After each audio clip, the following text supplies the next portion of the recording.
Hello and welcome bac to the Lit Cave. So here is the number 2 most owned author, and this is again either books by the author or about the author or their worlds. And so the number 2 most owned author is going to be C.S. Lewis. I did take a fantastic class on C.S. Lewis at Dallas Baptist University when I was a student there. The professor was Dr. Rose Cawthron, who is just phenomenal, just a fantastic professor. I really enjoyed her classes, and now I enjoy her friendship, having been graduated there for several years. And so a lot of these I bought while I was in that class, and then a lot of them I also got because I have an uncle who is very passionate about C.S. Lewis and knows that I love C.S. Lewis, and so he's sent me books. So the first 2 books I'm going to talk about are a little bit different. The first one is not by C.S. Lewis, but it's actually by his brother. If you don't know, his brother Warnie was a really well-respected author in regards to French military history books. And so I have looked for some of his books, but they're kind of hard to find now. But my uncle sent me this, and it's called The Splendid Century, Life in the France of Louis XIV. And so this is by C.S. Lewis's brother. I've not had a chance to read this yet. Well, I'm sure I've had chances, but I've not read it yet. But I do really want to read it at some point.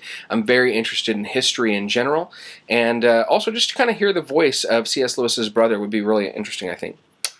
And in this book, a lot of the books that I show you are also going to kind of overlap between C.S. Lewis and Tolkien, which Tolkien's going to be the 3rd author that I show you. You know, they were so close as friends and both part of the Inklings that it makes sense that there'd be some overlap here.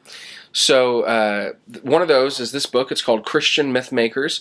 This is written by Roland Hind, and this covers C.S. Lewis, Madeleine L'Engle, J.R.R. Tolkien, George MacDonald, G.K. Chesterton, and a few others. And so this is a really interesting book just about their contribution to myth-making as Christian authors. Okay, so now let's get into more of the traditional books. So by C.S. Lewis, I have A Grief Observed,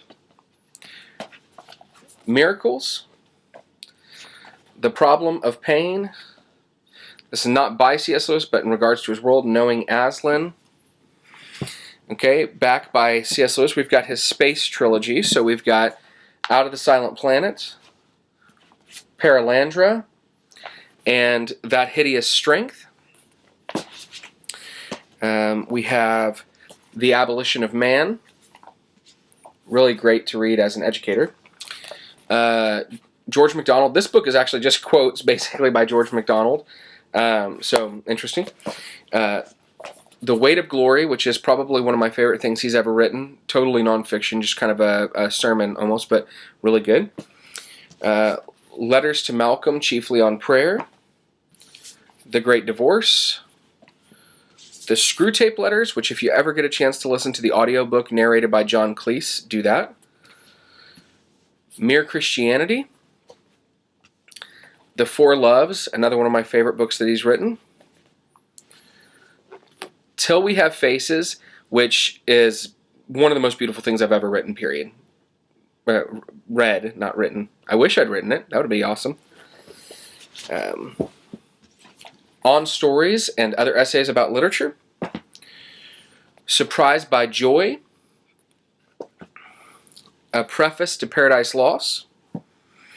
This book is called Louis Agonistes, and that's written by Louis Marcos, who's a professor at Houston Baptist University. So that's very good. Surprised by Laughter, The Comic World of C.S. Lewis. I read about half of this, and I really, really loved it, and I wish I hadn't put it down. I've had a hard time getting back into it, but I loved every single bit of it I read. The Inklings and Their World, The Inklings of Oxford and Their World. So this is actually more a lot of pictures of like Oxford University in regard to things that happen in their lives. But I really like this. All right, I got to stretch. Ugh. Jack, A Life of C.S. Lewis. C.S. Lewis in a Time of War. The Discarded Image, an introduction to medieval and Renaissance literature. If you ever want to see Lewis at some of his deepest, most intellectual, philosophical, this is kind of one of those. This was a hard read for me, but it was good. An Experiment in Criticism. Then we have the Collected Letters of C.S. Lewis. So there's 3 volumes of that. This is his letters to tons of different people, and this pretty hefty books. Another book by Louis Markos, Restoring Beauty, The Good, the True, and the Beautiful, and the Writings of C.S. Lewis. And then, of course, The Chronicles of Narnia by C.S. Lewis. Alright, so that's, again, pretty close to 20 books, maybe a little bit more. Ugh. Alright, so that's it for this video, and until the next video, see you same lit time, same lit channel.